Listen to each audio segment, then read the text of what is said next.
trust me, if you've got a 6-foot stockade fence, probably doesn't even need to be locked, that would be deemed to be exercising reasonable care. All right.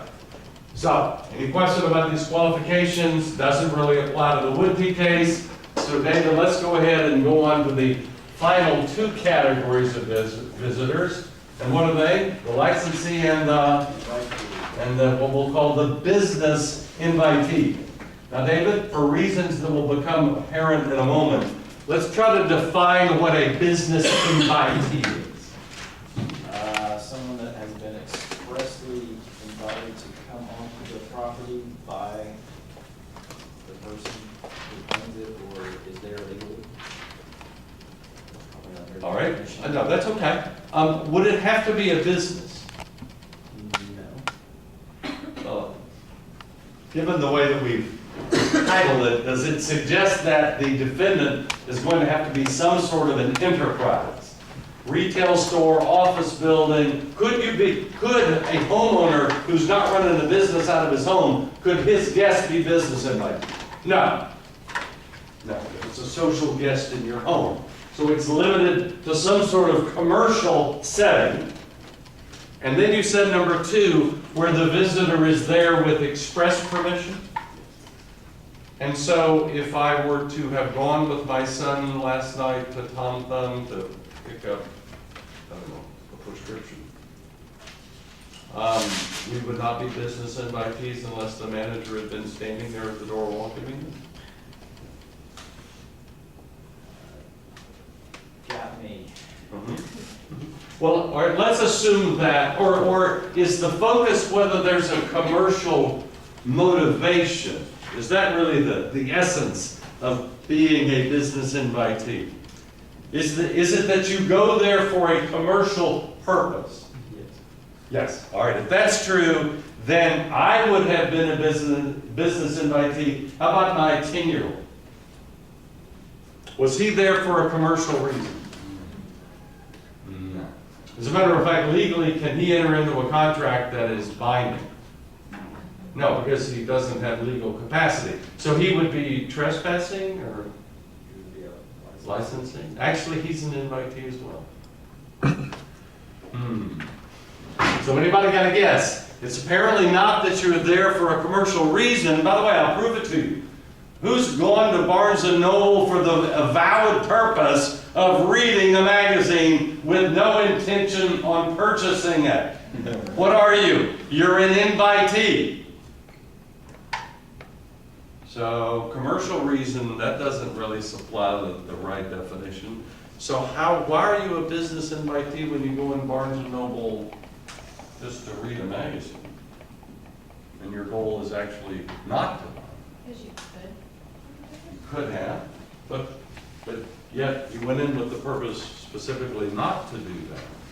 So has somebody got any other definition of business invitee that would kind of answer those problems or those questions? They asked you to come under business pretense? Well, now how did they ask me to come? Patrick, I'm curious. They have extended an open invitation. I didn't get any invitation. By the way, you're on to something, so don't get off this thing. You really are. You don't think you are, but you are. How was it that I knew that I was invited? It wasn't the manager at the door, Nikki. But they're open during business hours. Bingo! You have a commercial establishment that has opened its doors to the general public and has allowed everyone that has a lawful purpose to enter. That's a business invitee. Please write that down. The critical question is, has this enterprise opened its door to the general public and invited all with a lawful purpose to enter?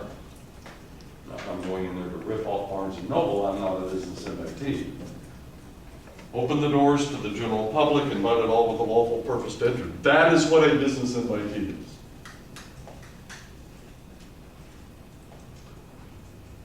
So, any question about that? So, David, let us assume that you're going out to the airport. You've eaten dinner at Poncho's Mexican restaurant. And let's assume you're going to get somebody at the airport and you are thankfully a little early and you're overcome with the need to find a bathroom, not to be indelicate, but it's pretty much what was going on. So you park your car in the portico of a hotel at the south entrance to DFW and you go into the bathroom, and as you're exiting the stall, getting ready to wash your hands, you slip on some wax that has been, I don't know why you didn't encounter it on the way in, must have been patent. But anyway, you slip on the wax and fall down and hit your head on the porcelain sink, and you open a big gash in your head. What's your status? Say licensee. That's an argument. Could you argue business invitee? Sure. I mean, were you in a restricted area? No. Apparently, is it required to be a business invitee that you're there for a commercial purpose? Were you there to commit a crime, or were you there for some other unlawful purpose? So, you see that you can have occasions that are ambiguous. All right, next question. Could you be a business invitee to one part of an establishment and have that status change in another part of the same establishment? Yes, like in a bank. Are there going to be some places I'm not a business invitee? Yeah, absolutely. I'm not even sure I know what those are, but nevertheless. All right, now, you might be wondering, why did we do these out of order? The reason we did them out of order is because the licensee is anyone that is not a trespasser nor an invitee. There's not a really good there actually isn't a definition at all. A licensee is simply anyone that we cannot place in either of the other two categories. All right, now let's examine, not actually, but figuratively, Mrs. Hazel Woodtee and her status, David. Okay, so she was, for lack of a better term, an invitee and an invitee. Now, the registered guest, would his status have been certain? Yes. No doubt. No doubt. I agree. And by the way, when he left the hotel or the motel at 6 a.m., as we said earlier, he didn't check out. He just departed on some personal mission, right? That might have made a difference, might it not? Because her status is kind of tied up with his, all right? So make an argument in favor of licensee versus invitee. Maybe invitee. Make an argument in favor of her being an invitee. So for her being an invitee, the hotel has to provide an relatively, a safe environment. Well, that's the duty. What I want to talk about is whether she's an invitee. Then we'll get to the duty subsequently. So it's generally accepted that hotel guests are going to have guests visit them in hotel rooms either on business or social occasions. So the hotel, Ms. Woody should be an invitee in terms of the hotel because it's accepted. At some level, the motel has thrown its doors open to people there for a legitimate purpose. Is there any argument that she's there for other than a legitimate purpose? I mean, well, whatever you may be thinking about drinking too much, I mean, it's not an illegal activity, correct? All right. And so therefore, you could argue that she was in a place where the motel would have every reason to expect her to be. Now, by the way, was there another case talked about in the book where some person was there to deliver a parcel or a message to somebody in a room, and then, do you remember, David, what that person did? The person wasn't there or something Exactly. of that sort, and then they took it upon themselves to then look around the hotel instead of just exiting the hotel. And when she looked around the hotel, I think she fell down a stairwell. yeah, actually there were rooms at 2 different levels and she fell down. So that would be an example of her being an invitee while she was on the path going to the room. She would have been an invitee in the room, but once she got off of that normal path, she became probably a trespasser, perhaps a licensee. All right, so anybody care to make an argument that Mrs. Woodtee shouldn't be classified as an invitee?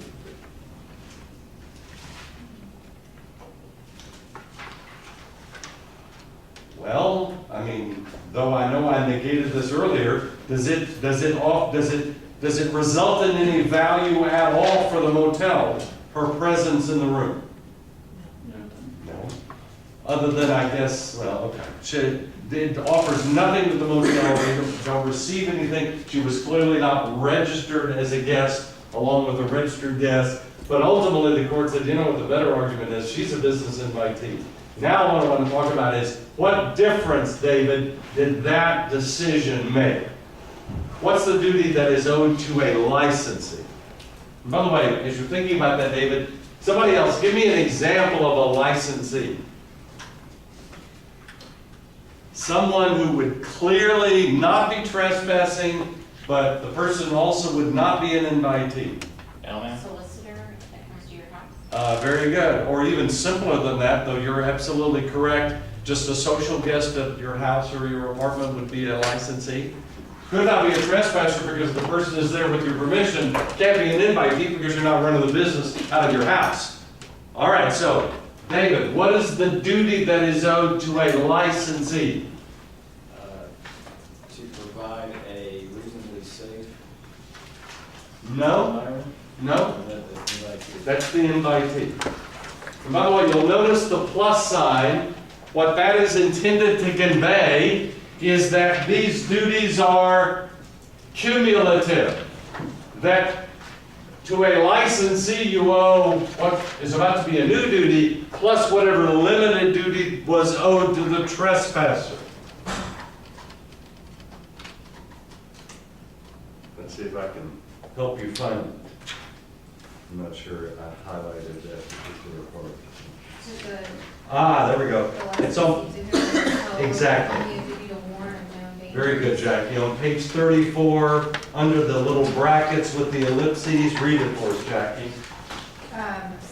Licensee to whom the motel owes only a duty to warn of known dangers and to refrain from wantonly or willfully causing harm.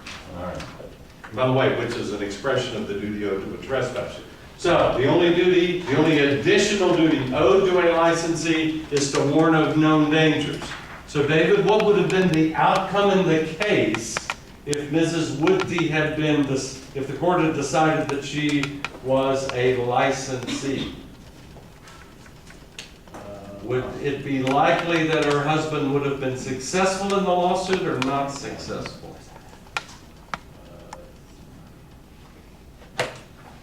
since the furnace fire wasn't a known danger, then Very good. There was no evidence that the motel knew that the air conditioning system in that room was defective, and therefore, had she been a licensee, the plaintiff would have lost. But apparently, there's an additional duty owed to an invitee. And again, why the two plus signs? To indicate the cumulative nature of these. So the additional duty owed to an invitee is? provide a safe environment. Yeah. Now, I'm going to express it differently, but what you said is certainly not incorrect.